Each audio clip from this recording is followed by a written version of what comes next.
What's going on, everybody? A little end of day market update. We're going to talk about a few of the things that we're seeing today.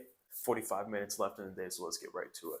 Number one, the Japanese yields and Bitcoin correlation. Interesting to see the Japanese yields are approaching all time highs and Bitcoin is selling off. We're not entirely sure what's going on there, but I think it's interesting to see the correlation in Japanese yields rising and Bitcoin selling off. Now, remember when Japanese yields were at all time lows, it was popular to borrow Japanese dollars because it was cheap money to go buy risk assets in the US. And some of those risk assets, included Bitcoin.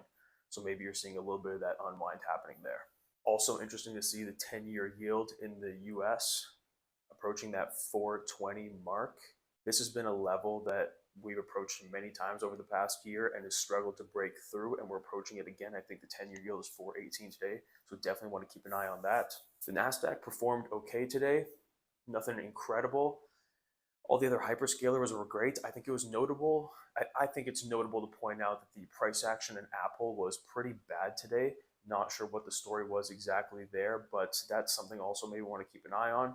And last but not least, all the gains after the Venezuela Maduro hostile takeover, people are calling it online. I think it's interesting that oil has completely given back all of those gains post that event. If you look at oil stocks or oil ETFs like the XLE, you look at some of the contracts for crude and Brent, everything is selling off. It looks pretty terrible in that area of the market. So these are just a couple of things that we're looking at. Let's pay attention to them in the following days. And lastly, the stuff that we talked about yesterday, ASML, LRCX, and AMAT outperforming very nicely today. Again, semi-cap equipment right back at it.